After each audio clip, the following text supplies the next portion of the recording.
તો જો કે બધાએ જોયેલું હશે, એ ચંદ્રનો ઉદય થાય તો એની સામે દ્રષ્ટિ કરી દે, ચંદ્રની સામે જમીન ઉપર સૂઈ રહે, આમ ચંદ્રની સામે જોયા કરે. પછી ચંદ્ર જેમ જેમ જેમ જેમ આકાશમાં ચડતો ચડતો જાય એમ એની ડોક ઊંચી કરતું કરતું જાય. પછી ચંદ્ર આથમી જવાની તૈયારી, તેની ડોક શરીર એમ ન પડી રહે, પણ પેલી ડોક આમ કરી જાય, વળ ખાઈ જાય, દ્રષ્ટિ ચૂકે નહીં, ચંદ્રની આમ જોઈ.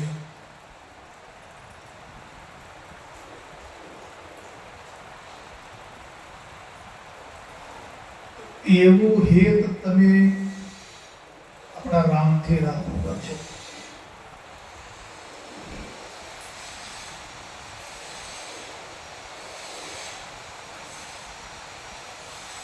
એવું જે હિત છે, ચતુર પક્ષી જે હિત રાખે છે ચંદ્રમુક્તિ, એવું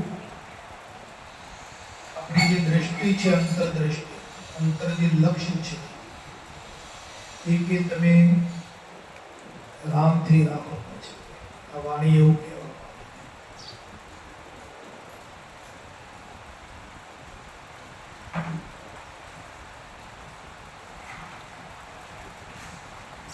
આપણે 24 કલાકનો દિવસ હોય, બરાબર, કોઈ 10 કલાક ઊંઘવામાં જતા હોય, કોઈ 8 કલાક ઊંઘવામાં જતા હોય. 8 કલાક રાખો સરેરાશ વિપુલભાઈ, 24 માં 8 જાય તો કેટલા રહે? 16 રહે. 16 કલાક આપો, 6 કલાક ખાવામાં, પીવામાં, નાવા ધોવામાં જતા રહે, કેટલા રહે? 10 કલાક. એમાં ધંધો કેટલા કલાક કરી આવો છો? દુકાન ઉપર બેસવું તો પડે. 8 કલાક ધંધામાં જઈએ, કેટલા કલાક રહે આપણે? એમાં 2 કલાકમાં કેટલું જોડાણ કરીએ છીએ આપણા રામ સાથે. આપણે છે તો આપણી પાસે 2 કલાક, 24 કલાક.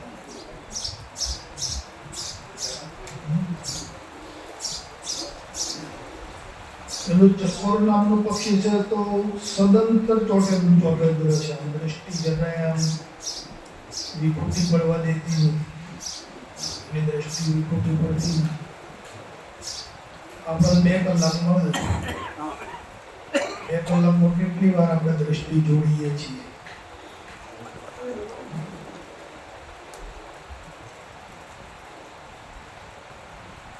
ઘડી સત્સંગ સાંભળીએ,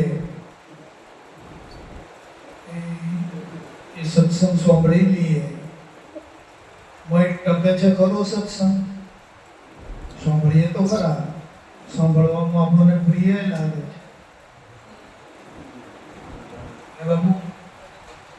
બહુ સરસ લાગે છે.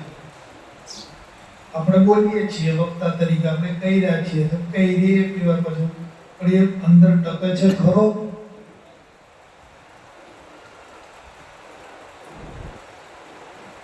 વક્તવ્ય અને શ્રોતા વાત બંનેના માટે હોય છે. શ્રોતા માટે બી વાત હોય છે અને વક્તા માટે બી, બંનેને સરખી લાગુ પડે છે વાત. તે સત્સંગ આપણામાં ટકે છે ખરો? આપણે બોલીએ છીએ બધું ટકે છે આપણામાં? ટકવું જોઈએ ને અંદર.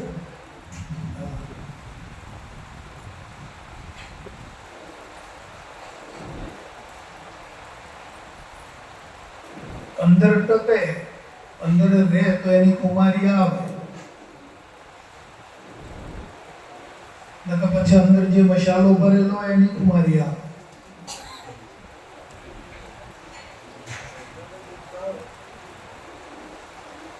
બરાબર?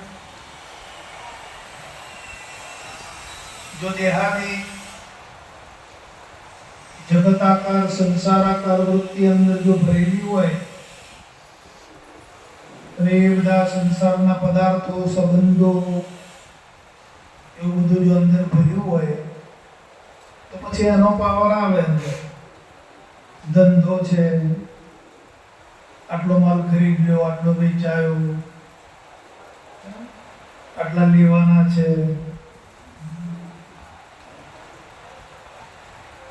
કેમ છે આ વાત બરાબર છે?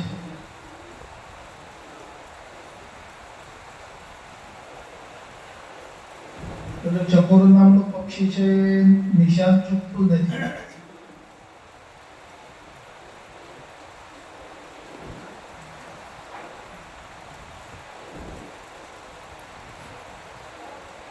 બાપુજી એવું કે છે કે જેનું ચિત્ત આવું વિખરાઈ ગયું હોય,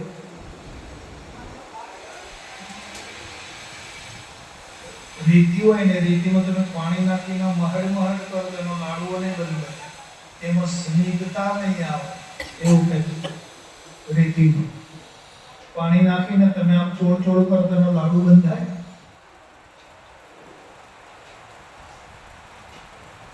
એમ જેનું ચિત્ત આ રીતે ફેદાઈ ગયેલું હોય, વિખરાઈ ગયેલું હોય, એ વાતમાં નહીં આવે છે, એ હરિસ્મરણ નહીં કરી શકે.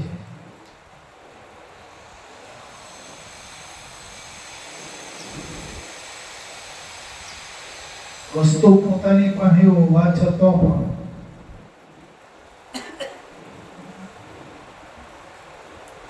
આપણા જીવનનો સમય 24 કલાકનો સમય આપણે નામ સ્મરણમાં કેટલું જાય છે?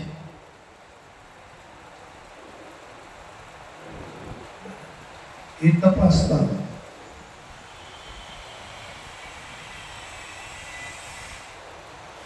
જેટલો હરિનામનો સમય જાય, નામ સ્મરણમાં જેટલો સમય જશે એટલું અંતર બળવાન બનતું જશે. औषधि છે, રામ નામ કી ઔષધિ કરી કંત સે ખાય, અંગ પીડા વ્યાપે નહીં અને મહારોગ મટી જાય. ઔષધિ બાપા એટલા માટે આપી છે. આપણે એમ કહીએ કે સત્સંગ અંદર ટકતો નથી, વાણી બધી સાંભળું છું ખરો, ભજન ગાઉં છું ખરો, પણ મોય રહેતી નથી. સત્સંગમાં જાઉં છું, બેસું છું, સાંભળું છું, પણ અંદર ટકતો નથી. શું કારણ છે? અંદર ટકવું જોઈએ, આપણા અંતરમાં રહેવું જોઈએ. પછી ભલે આ શરીર સ્થૂળ શરીર પડી જાય તો કોઈ વાંધો ખરો? અંતરમાં હરિસ્મરણ ભરેલું છે, સત્સંગ ભરેલો છે, અંતરમાં ભક્તિ ભરેલી છે, અને પછી આ સ્થૂળ શરીર કદાચ પડી જાય, બધાનો પડવાનો સ્વભાવ છે તો પડી જાય, પછી અંતકરણ ભટકશે નહીં. કેમ કે અંતરમાં ભક્તિ ભરેલી છે, જ્ઞાન છે, હરિનામ સ્મરણ છે.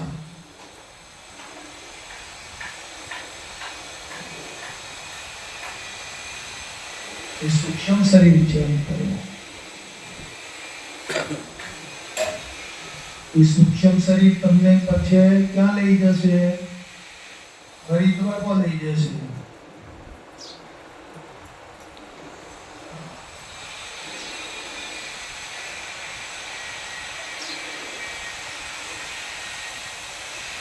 જ્ઞાન, ભક્તિ, વૈરાગ, હરિસ્મરણ આ બધું અંતકરણમાં જો ભરેલું હશે તો પછી એ અંતકરણ ક્યાં જાય?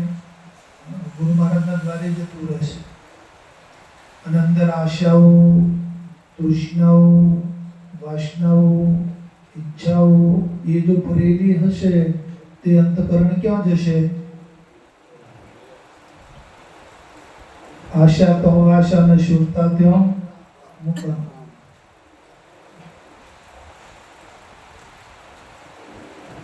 બાબુજી કહેતા કે વાલા જાઓ તમને જે કામ સોંપ્યું છે કામ કરીને વળી પાછા આવતા હોય એવું કીધું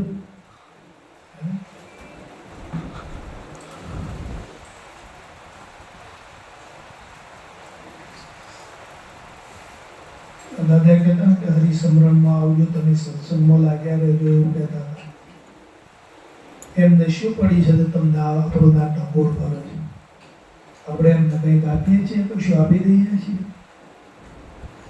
પણ સંતો ભલામણ કરે છે, જે જેને અનુભવ થયો છે ને એ આપણને જગાડે છે કે તમે સત્સંગમાં આવજો, સત્સંગનું પાથું ભરજો, તમારા અંતઃકરણને તમે ભક્તિમાં, જ્ઞાનમાં, વૈરાગમાં તમે રંગી નાખજો, તો તમારે અંતઃકરણ પછી કંઈ ભટકશે નહીં.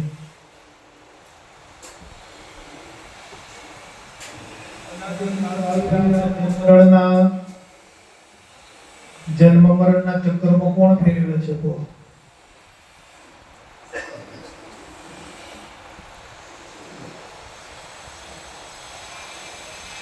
અનાદિકાળથી જન્મ મરણના ચક્કરમાં અંતસ્કરણ ફેરવે છે ને બીજું કોઈ ફેરવનાર છે?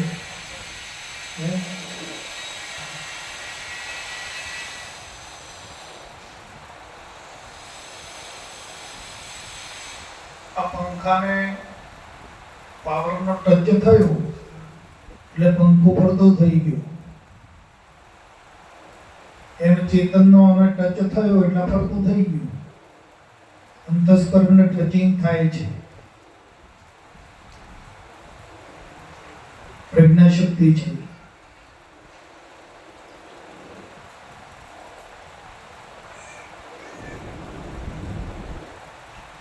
પછી એમ કરતો કરતો એનો સંગ થતો ટચ થતો સંગી થઈ જાય છે ચેતન. પછી દેહનો બધો જ આરવી ભાવ પોતાની અંદર ગ્રહણ કરે છે.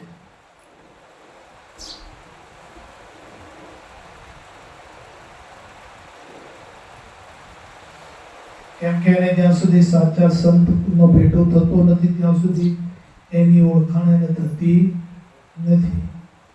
હવે વગર ઓળખાણે દેહનો સંગ કરી બેસે છે અને પછી દેહને પોતાનું સ્વરૂપ માનવા લાગે છે. દેહના કાર્યો પોતાનો માને છે, દેહના સંબંધીઓ પોતાને માને છે, કેમ કે એના સાચા કોઈ સદગુરુનો ભેટો નથી થયો.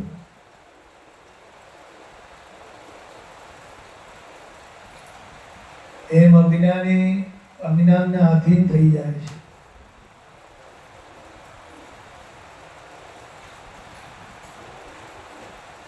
દેહ અને દેહનો અધ્યાસ,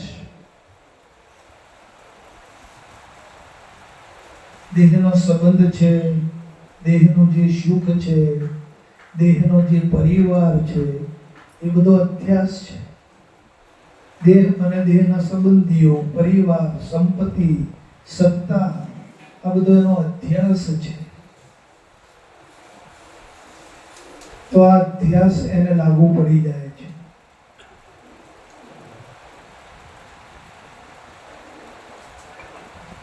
પોતે પોતાનું જ્ઞાન નથી, પોતે પોતાને જાણતો નથી, એટલે એને આ અધ્યાસ લાગુ પડી જાય છે.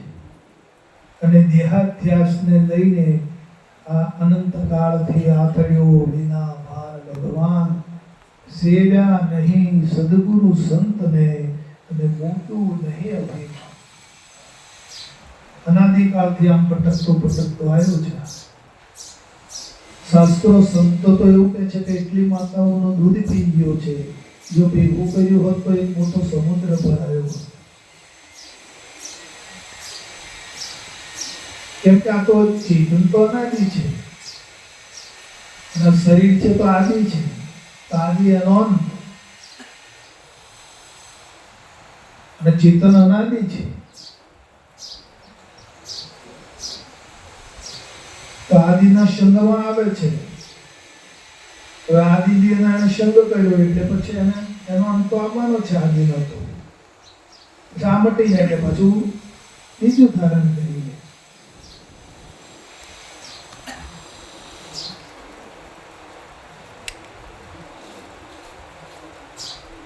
ત્યારે એને સાચા સંતનો યોગ થાય, મિલન થાય.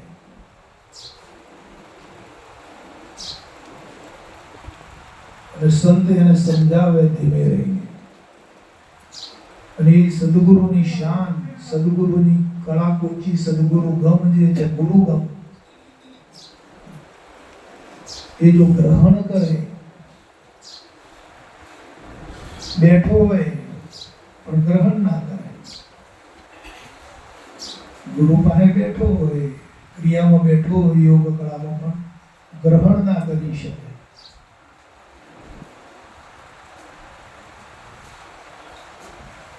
જો ગ્રહણ કરે તો ચોક્કસ એ પોતે પોતાને ઓળખી શકે છે. અને પોતે પોતાને જ્યારે ઓળખી શકે છે અને પાછા દેહના અધ્યાસને પણ ઓળખે છે. એટલે કહેતા કે આત્મા અને અનાત્મા, એ અનાત્માને પણ ઓળખી જાય અને આત્માને પણ ઓળખી જાય છે. તો અનાત્માનો ઓળખીને અનાત્માનો એ ત્યાગ કરી દે છે. જોણે તો ત્યાગ કરે ને, સમજે તો ત્યાગ કરે.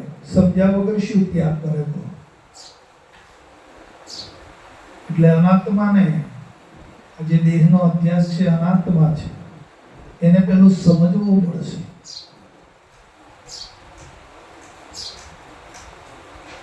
અને સમજણથી એનો ત્યાગ કરવાનો છે. બળજબરીથી નહીં. ઘણા બળજબરીથી ત્યાગ, દેહનો ત્યાગ કરવાનો કીધો એટલે બાપુજીએ લખ્યું અમૃતધારામાં કે કોઈ પર્વત ઉપરથી ચંપાપાત કરી ગયા, કોઈ ગંગામાં ડૂબી મર્યા, આવું કઈ. અને મૂર્ખાઓએ આવેલો મનુષ્ય જન્મરૂપી હીરો હાથમાંથી ગુમાવી દીધો. બોલો, સમજણ વગર.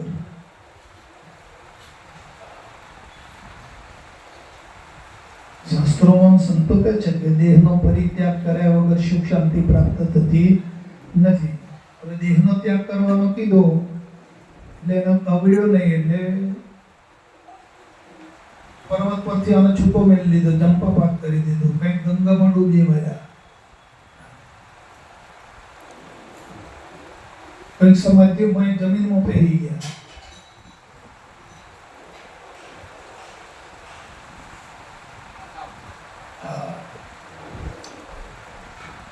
દેહનો જે ત્યાગ છે, અવિદ્યાનો જે ત્યાગ છે, એ ગુરુ વગર ત્યાગ થઈ શકતો નથી.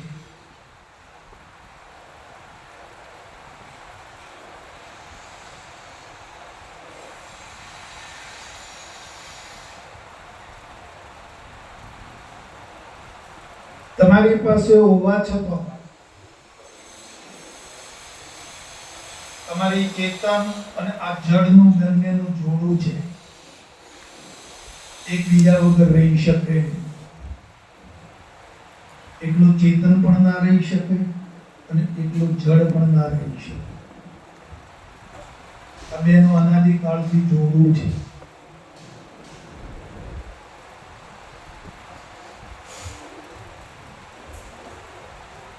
જ્યારે ગુરુ મહારાજના શરણે જાય ને એટલે આનું વિભાજન થાય.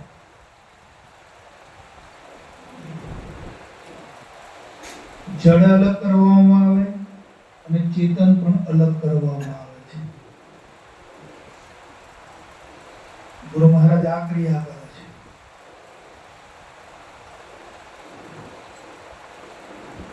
જેમ પાણીની અંદર ઓક્સિજન અને હાઇડ્રોજન બે વાયુઓ છે,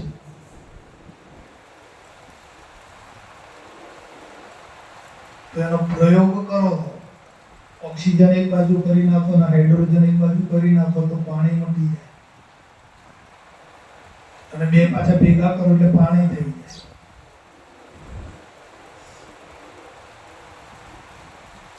એમ ગુરુ મહારાજ જે યોગ કળા છે, એમનો જે બોધ માર્ગ છે, એમાં આનું વિભાજન કરવામાં આવે છે. અને વિભાજન કર્યા વગર આને પૂરેપૂરું સમજાતું નથી.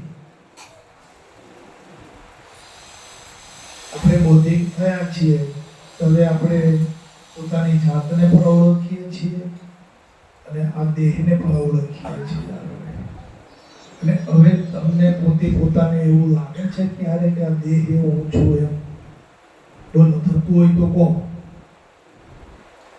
આ જે દેહ છે, શરીર છે, એ મારું સ્વરૂપ છે એવું તમને અંદરમાં એવું મહેસૂસ થાય છે ખરું? કેમ? ગુરુ મહારાજ મળ્યા છે એટલે તમને અંતરમાં એવું મહેસૂસ થતું નતું અને બોધ નતો મળ્યો ત્યારે કેવું લાગતું હતું? આ બેઠો તે જ હું છું, આ શરીર જ મારું સ્વરૂપ છે અને શરીર એ જ હું છું એમ થતું હતું ને. અને હવે પલટાયું ને. હા, હવે તમને આ શરીર ઉપર મોહ થાય છે ખરો? પહેલા કેટલો થતો હતો? બોધ નહોતો ત્યારે શરીર ઉપર કેટલો પ્રેમ થતો હતો. હવે શરીર ઉપર પ્રેમ થાય છે ખરો તમને? ના, હવે તમને પ્રેમ થાય તમારા આત્મા ઉપર થાય, તમારા ચેતન ઉપર થાય છે. શરીર ઉપર હવે પ્રેમ થતો નથી. આ રૂપ અહીં જ છે ને, બે ભેગા જ છે ને, પણ તમારો પ્રેમ ક્યાં થાય છે? ચેતનમાં થાય છે. શરીર ઉપર હવે તમને પ્રેમ થતો નથી. કેમ કે શરીરના અધ્યાસો જે છે, શરીર દેહના અધ્યાસો છે, એ બધા તમને પોતાને તમે છોડી શક્યા છો, છૂટી ગયા છે. એટલે તમને દેહમાં પ્રેમ થતો નથી. દેહના સંબંધીઓ ખરા છે, આપણે એમને રાખવાના છે, એમનું લાલન પાલન બધું વ્યવહારિક રીતે બધી ફરજો બજાવવાની છે આપણે. પણ પ્રેમ ખરો અંતરમાં એમના પ્રત્યે નથી. એમાં તમને મોહ થાય છે ખરો? ત્યારે તમને જે આ મહાપુરુષો કહે છે કે રાગ અને દ્વેષ આ બે મહાન મોટા શત્રુઓ છે, તો તમને એમાં રાગ થાય છે ખરો આ દેહમાં? ના, નથી થતો. ત્યારે દ્વેષ થાય છે? ના, નથી થતો. જેમનો છે એમ બને રહ્યો. એના પર દ્વેષ પણ નથી અને રાગ પણ નથી. આ જ્ઞાનનો મહિમા છે.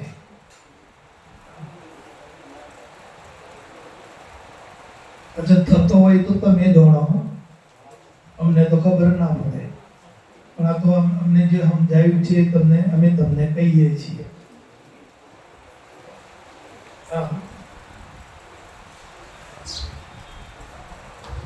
દેહ ઉપર મોહ થતો હોય, પ્રેમ થતો હોય, ઇન્દ્રિયોનું સુખ સારું લાગતું હોય, ભોગ પદાર્થો સારા લાગતા હોય, તો તમે જાણો. જો ઇન્દ્રિયોનું સુખ, દેહનું સુખ, ભોગ પદાર્થ જો સારા લાગશે તો તમે નહીં છૂટી શકો. બાપુએ આપણને શામાંથી બહાર કાઢ્યા છે? શામાંથી મુક્તિ અપાવી છે આપણને? મુક્તિનો અર્થ બરાબર સમજો. મુક્તિ કોઈ દેશ કે દોલત નથી બાપા. દેશ હોય તો રહેવા દઈએ અને દોલત હોય તો લઈ આવીએ, પણ મુક્તિ કોઈ દેશ કે દોલત નથી.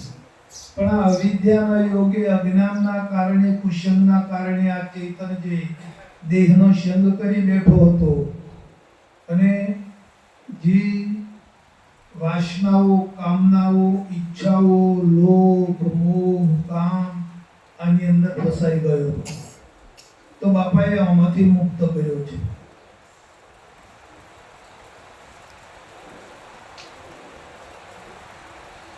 અને અહીંયાથી મુક્ત થાય,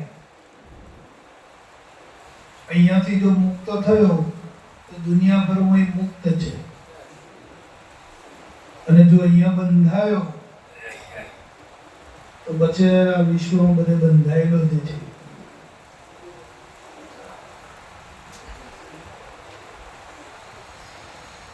છૂટવાનો ઉદ્યમ કરે છે તેમ તેમ જીવ બંધાય, આપગળે છોટે નહીં છોડાવે સદગુરુ. ગુરુ મહારાજે આ કળામાંથી આપણને બહાર કાઢ્યા છે.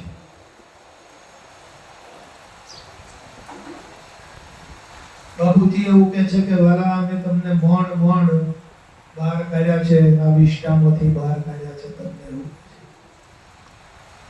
કે છે ને. નકળી વિષ્ટા છે કે બીજું કઈ છે? તો આ વિષ્ટામાંથી અમે તમને બહાર કાઢ્યા છે, એવું બાબુ બોલ્યા છે.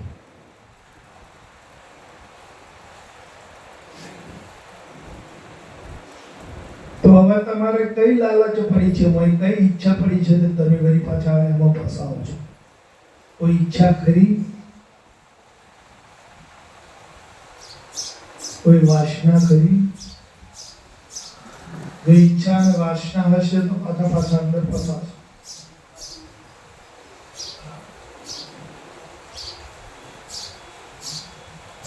બાબુજીએ કીધું કે ખરો જાગેલો અંદર પ્રવેશ નહીં કરે.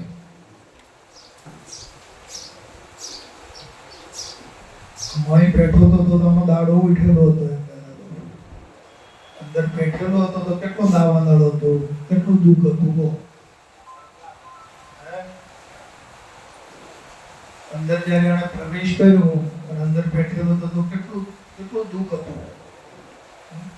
કોઈ જગતમાં હંગરતું નતું, આટલો તો દુઃખી થયો હતો. વિષ્ટા પણ હરખી હંગરતી નહોતી સાહેબ, ખરું કે આટલું દુઃખ હતું. તો આમાંથી ગુરુ મહારાજે છોડાવી દીધા છે. આ દુઃખમાંથી અને ચોખ્ખા કરીને તમને મૂકી દીધા. ચોખ્ખા કરીને હરિપદે મૂક્યા.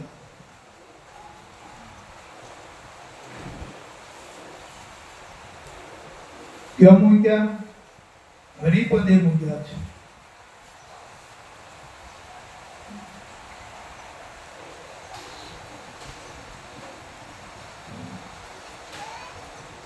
પેલા પ્રીતમદાસ સાહેબ કે છે ને કે તારે ઠેકાણે એ હરીને ઠેરાવને, એવું સમજ તો મહાસુખ થાય, બીજો નથી બોલતો.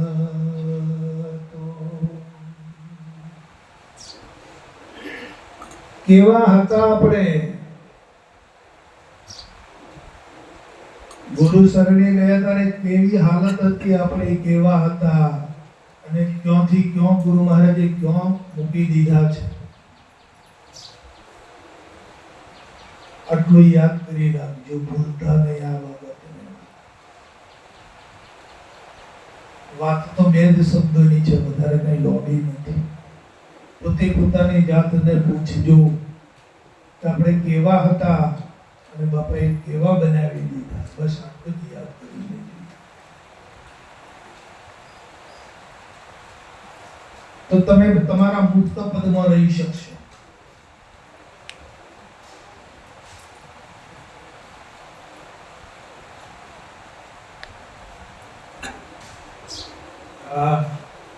કોઈ બે મત નથી. તમારી પાસે કાંઈ પણ રાખ્યું હોય તો કહો. જ્યારે બાપાને અહીંથી બહાર કાઢવાનો સમય આવ્યો ને જ્યારે બહાર કાઢ્યા ત્યારે કાંઈ પણ હતું? બોલો. તો આજે કેમ પકડાય છે? આજે ના પકડાવવું જોઈએ ને. જો પકડાય તો ભૂલ કે આપણા ભાવમાં આજે પકડાવું ના જોઈએ. એ ભાવ જે દિવસે આપણે બોધ લેવા ગયા અને બોધની સમશ્રેણી જ્યારે બંકનાળ બોલી બાપાએ અને જ્યારે કીધું કાંઈ પાસે હતું નહીં, ત્યારે એ સમય એ ફળ આજે પણ આપણા જીવનની અંદર જીવિત હોવી જોઈએ, પ્રગટ હોવી જોઈએ.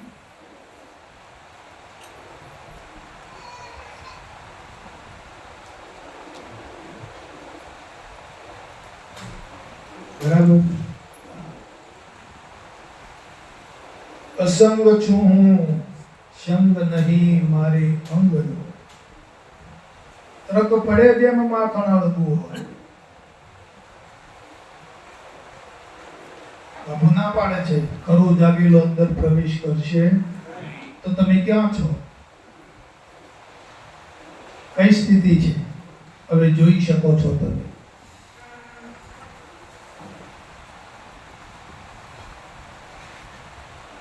તમારે અંદર પ્રવેશ નથી જ કરવો ને. આ નામમાં કે રૂપમાં કે ગુણમાં તમારે નથી ઉતરી જવું ને. આ ગુણાત્મક દેહ છે એમાં તમારે ઉતરી નથી જવું ને. તો તમે ક્યાં છો? ક્યાં બેઠા છો?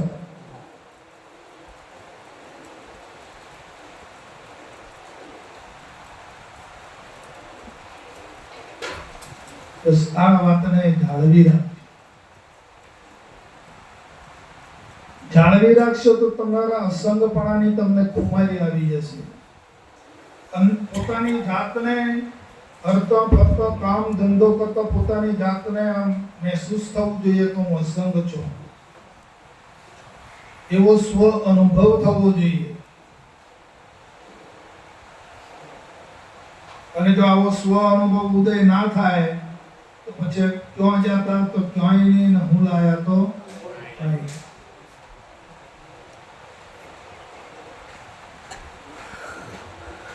એક વિદ્યાર્થી ડિગ્રી પાસ કરે છે, ડોક્ટરની કે એન્જિનિયરની, તો એને કેટલી કુમારી હોય છે?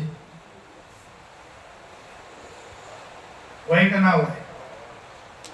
એક વિદ્યાર્થીએ ડિગ્રી પાસ કરી, એમબીબીએસ થયો, એમડી થયો, સ્પેશિયાલિસ્ટ બન્યો, તો એનો પાવર કેટલો હોય?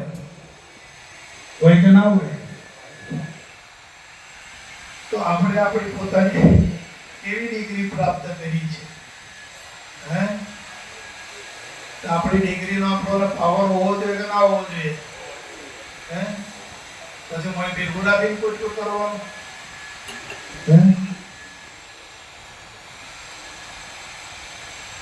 આપણે પોતાની ડિગ્રીનો પાવર હોવો જોઈએ.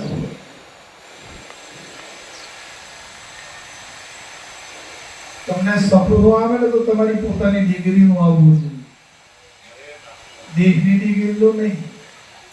દેશની ડિગ્રીનું સપનું આવતું હોય ને, દેશની દશાનું સંસારનું ને સપનું આવતું હોય ને, તો હજુ બરાબર મેં પાકું નથી થયું.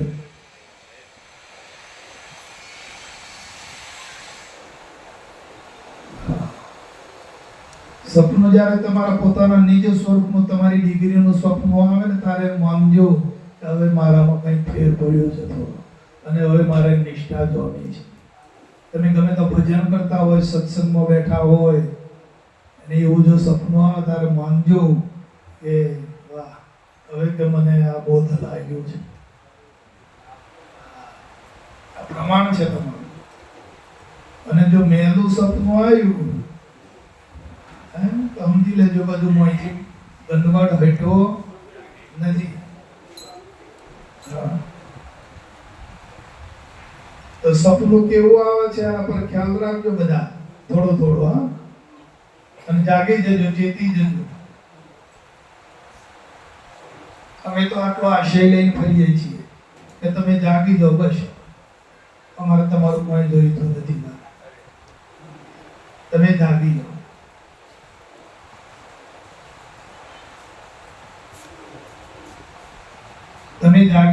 તમે જાગી જશો ને તો અમારી મહેનત અમારે ફળીભૂત થઈ જશે.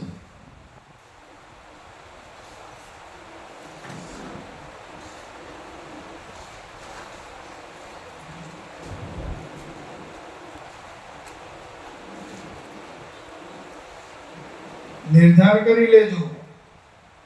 તમને કોઈના ઉપર રાગ દ્વેષ થાય છે ખરો? રોજ ભેગા રહેતા હોય,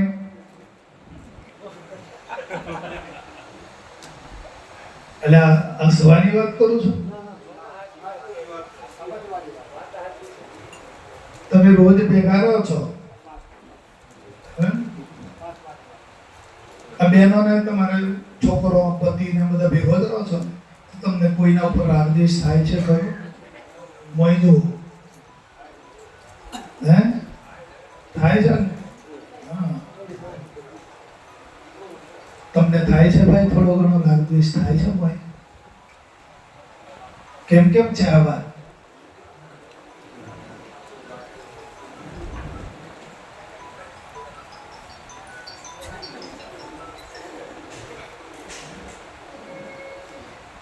અમુક વસ્તુ ગમે છે, નથી ગમતી ને એવું બને છે કરવું?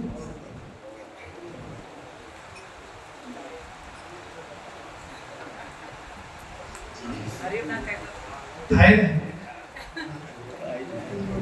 કેમ? આ તો અઘરી બાબત છે.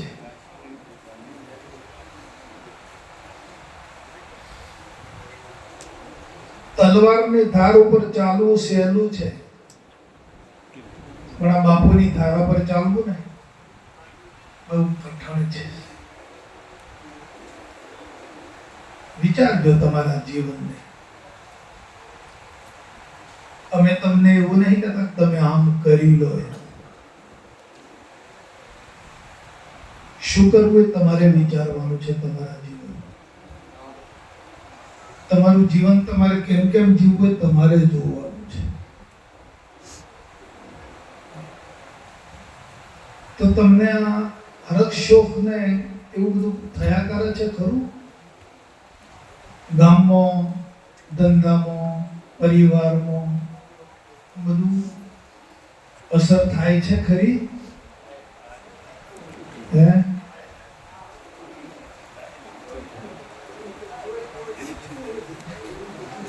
જો થતી હોય,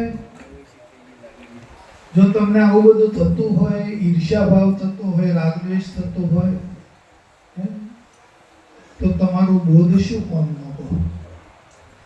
તમે જે આ જ્ઞાનને વર્યા છો ને બોધ લાયા છો, સંકિતપણાનો બોધ લાયા છો, તો આ બોધનો અર્થ શું છે?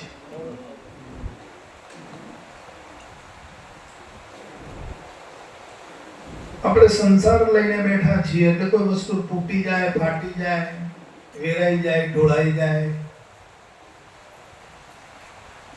તમે હવારમાં બેઠા હો, પથારીમાંથી બ્રશ કરીને ઘરમાંથી બેન ચા લઈને આવતા હોય તમારા માટે, ડીશમાં કપ મૂકીને ભરીને, અને કદાચ એને પગમાં કઈ અડચણ આવે, પડી જાય હાથમાંથી, તો તમને ગુસ્સો આવે ખરો? વિચારજો. મને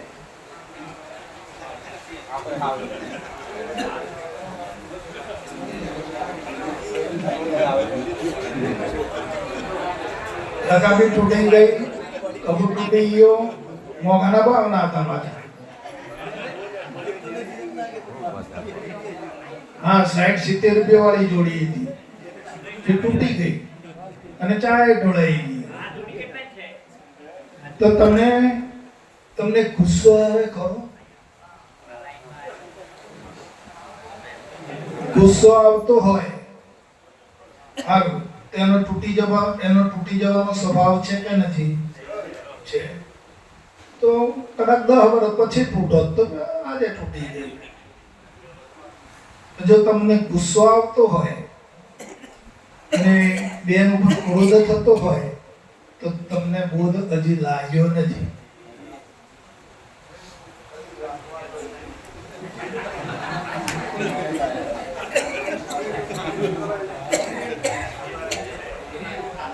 ના ભાગે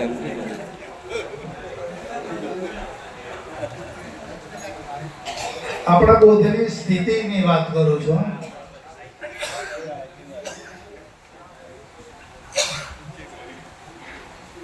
સારું, વિચારી લેજો. હવે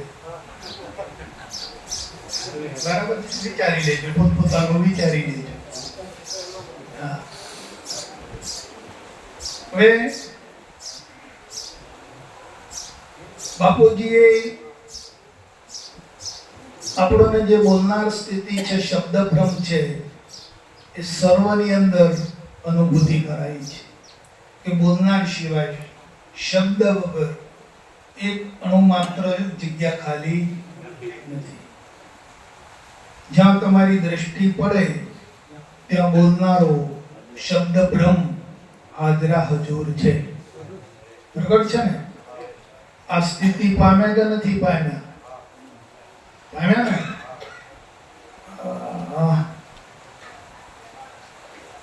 હવે તમને આ તમારા જોડે બેન રહે છે, તમારી ધર્મપત્ની છે, એમાં તમને બ્રહ્મ દેખાય છે? ના, નથી દેખાતું. તમારા બાળકોમાં તમને ભ્રમની અનુભૂતિ થાય છે? આ બહેનોને પતિની અંદર તમને અનુભૂતિ થાય છે ભ્રમની? હા, તારે પછી અને પોતાની જાતને અમે બૌદ્ધિક છીએ એવું કેવડાવવું છે?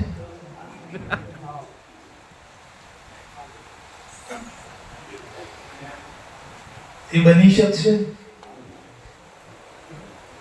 પેલા નામદેવજી અમને કૂતરામાં પોતાના વિઠ્ઠલનાથ દેખાયા, ત્યારે આપણે પોતાના ભૈરવ નહીં દેખાતા? એ ભાઈ પોતાના બાળકોમાં નહીં દેખાતા તો નથી છે તો પણ નથી દેખાતા તો કોમી કોઈ નહીં.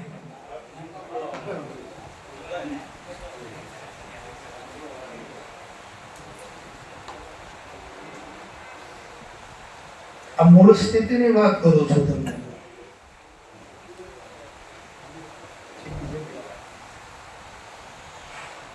આપણે જ્ઞાનનો કોઈ મોટો મોટો ગાળો નહીં ભરવાનો.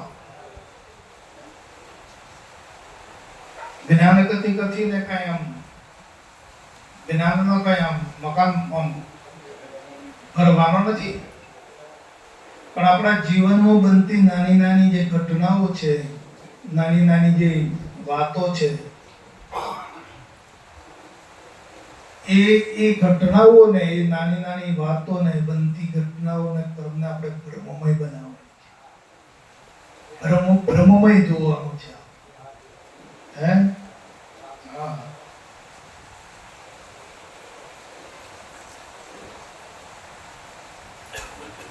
પછી તમે મોટા બ્રહ્મને અનુભૂતિ કરવા જાઓ કે મેળવવા જાઓ, નહીં મેળવે છે. હે? હા, એ બધી વાહિયાત વાતો છે. તમારું આચરણ ક્યાં છે?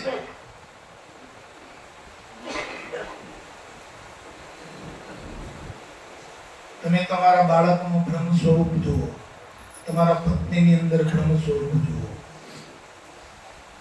તમારા પાડોશમાં, ગામમાં, પરિવારમાં, સંબંધીઓ બધા જ તમને બ્રહ્મની અનુભૂતિ થવી જોઈએ. કેમ કે તમે બ્રહ્મ નિહાળ્યો છે. બ્રહ્મની અનુભૂતિ બાપુએ કરાવી છે તમને.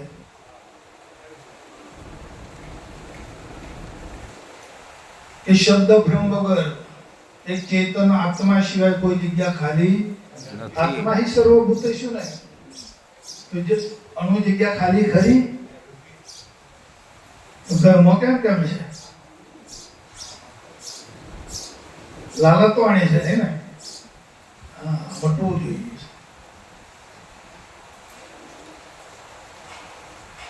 પહેલું સુખ તો જાતે ન રહ્યા.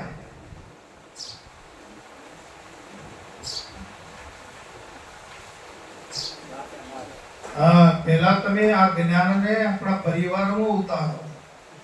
આપણો પરિવાર જ્ઞાનમય હોવો જોઈએ. તમારા બાળકો રોજ સવારમાં ઉઠીને તમને જય ગુરુ મહારાજ બોલવા જોઈએ, અને તમારા બાળકોને જય ગુરુ મહારાજ બોલવા જોઈએ. તમારા પત્નીને તમારે જય ગુરુ મહારાજ બોલવું જોઈએ સવારમાં ઉઠી. તમારી પત્ની તમને જય ગુરુ મહારાજ પગે લાગીને જય ગુરુ મહારાજ કરવી જોઈએ. આવું બને છે?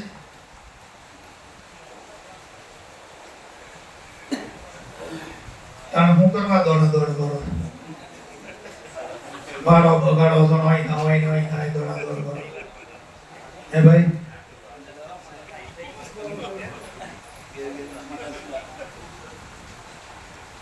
જો આ જ્ઞાનને આપણે આટલું કેળવી શક્યા નથી તો પછી દોડવાનો કોઈ અર્થ ખરો?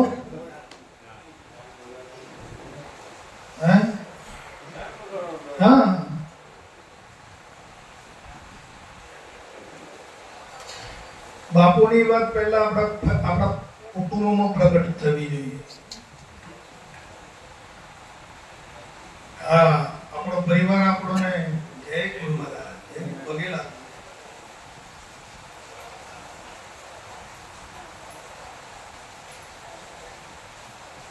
અમે હમણાં કચ્છમાં ગયા, બહેનો આવી 2-4-5. બાપુ અમને બોધ આપો, અમે 40 બહેનો છીએ. તમે ભાઈઓ વગરની છો? તો તેના છે ને.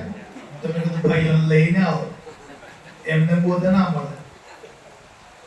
તો કે તો મારા પગે નહીં ધોતા કે 2 દાડે નાય છે કે એમને તો બોધ ના લે કે તમે તંત્ર ઘેર જતા રહો, તમને નહીં મળે. બરાબર? એ તો ખેતરમાં પડ્યા રહે, 2 દાડે નાય ઘેર આવે.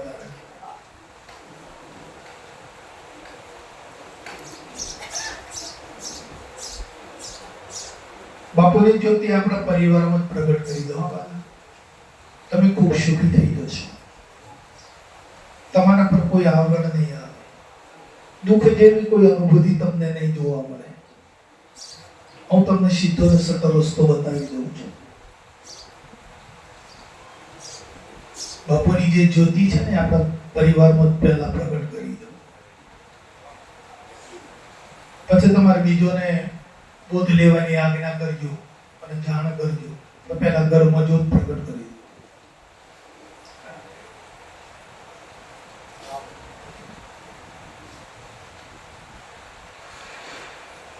મા બાપ બોધમાં આવતા હોય, ભજનમાં આવતા હોય, છોકરાઓ તો નહીં બોલતા.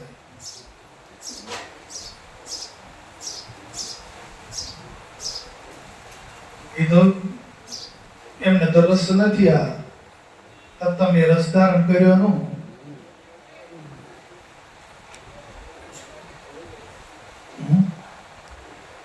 બરાબર? દરેકને માટે છે, એકને માટે આ વાત નથી. પરિવારને જાગૃત કરો. આપણા પરિવારને તમે છોકરાઓ ઉંમર લાયક થયા હોય તેમને તમે લઈ આવો.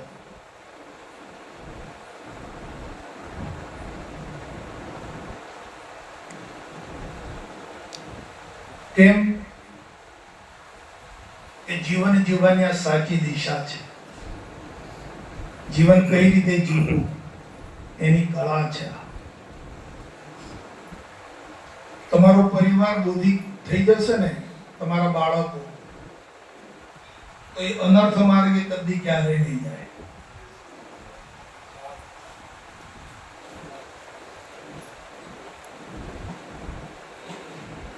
ન કરવાનું એ ક્યારેય નહીં કરે.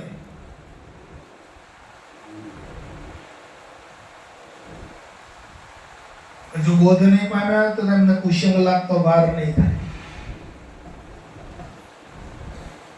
કુમાર્ગે ચડતો એ વાર નહીં કરે.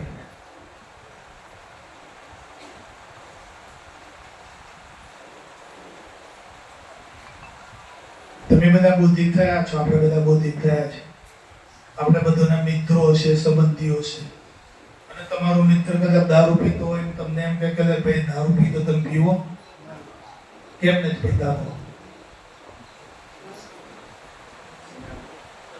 તમને શું નડે છે? બાપુની આજ્ઞા નડે કે નથી નડતી? તો તમે કુમાર્ગે જવા તૈયાર ખરા? ના જઈ. તો બાપાની કળા એ છે, એમના બોધની અંદર આ ભરેલો છે ખજાનો.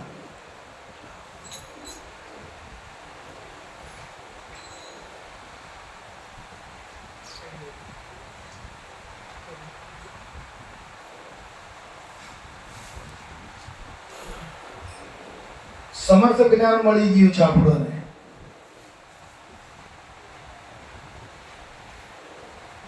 સમર્થ પુરુષી ભેટ્યા છે, સમર્થ બોધ પ્રાપ્ત થયો છે.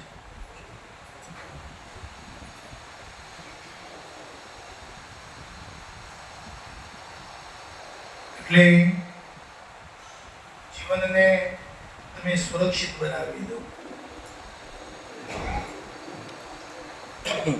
પરિવાર સહિત ભજનાનંદી હોવા જોઈએ, બધા સત્સંગમાં આવવા જોઈએ બધા.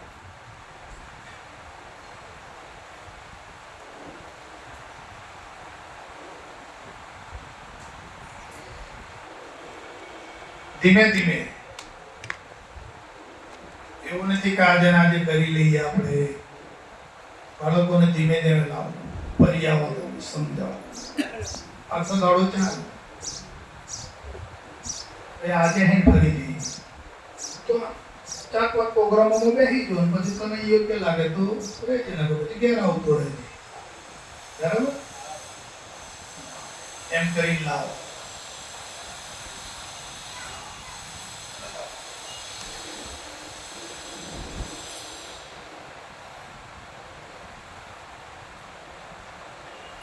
અને પછી તમને જે અસંગપણું છે ને એની કુમારી પછા આવશે. બાકી પરિવાર રજળતો હોય ને આમ તેમને રોજ તોફા કરતો હોય ને ઝઘડા તમારે સાંભળવાના હોય, એમના ફંદા તમારે જોવાના હોય તો તમે તમારા ચિત્તની શાંતિ નહીં જાળવી શકો છો. હા, છોકરા રોજ ધંધા કરી આવતા હોય, પરિવાર લડતો હોય, છોકરા લડતા હોય, અને તમે શાંતિ કેળવી શકો? આ ભ્રમ સ્થિતિ જાળવી શકો? ના બને છે. ચિત્ત વિહોળ થયા વગર રહે છે ને. હા,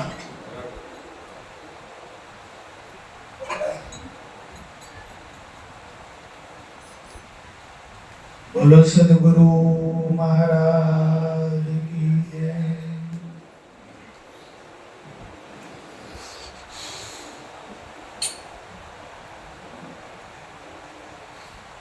રે મનના પ્રપંચ મૂકજો,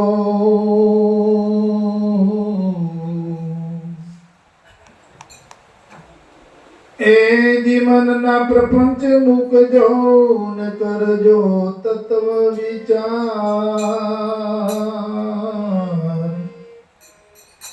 એ રત્ન પદાર્થ આ જન્મ છે, એ મળે નહીં વારંવાર.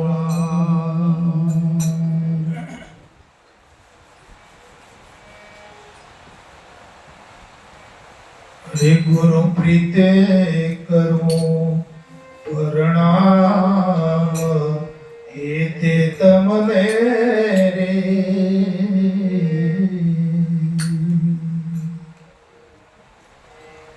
એ મારું પૂરણ કીધું કામ, દયા કરી અમને.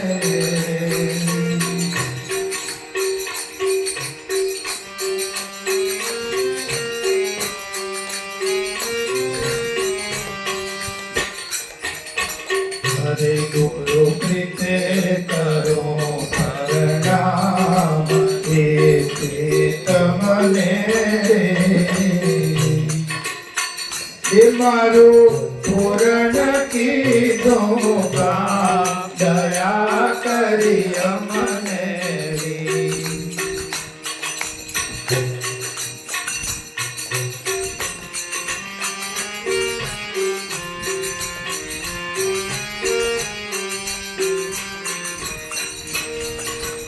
હરે ગુરુવારે ગુરુને ઘેર જાવું મારે રે.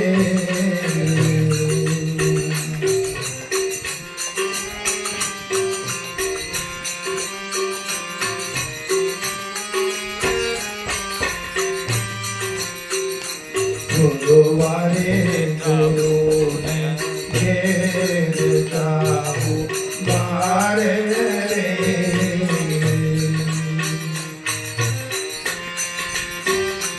ત્યાં વરસે અમરત છે અખંડ ધારે.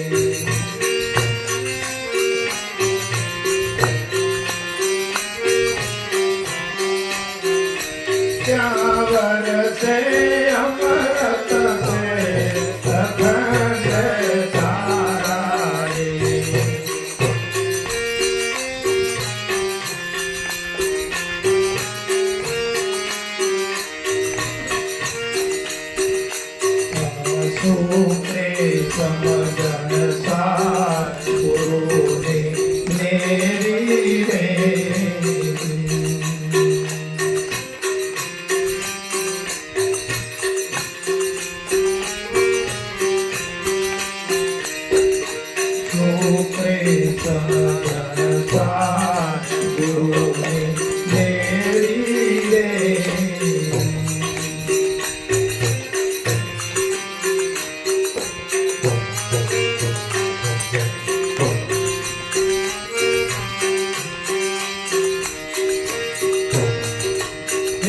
ત્યાંના કરવી સજવા લો સંત સેવી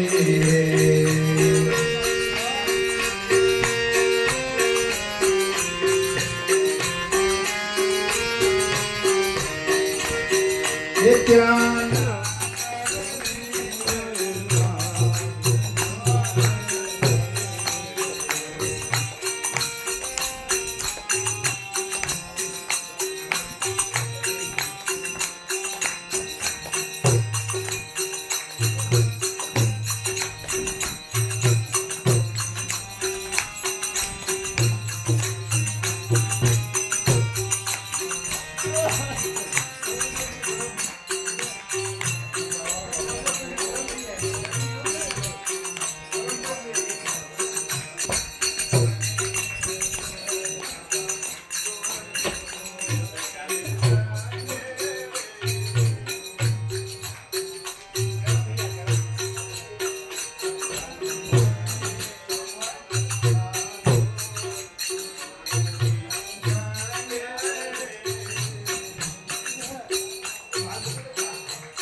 મારું પૂરણ કીધું કામ દયા કરી અમને દયા કરી અમને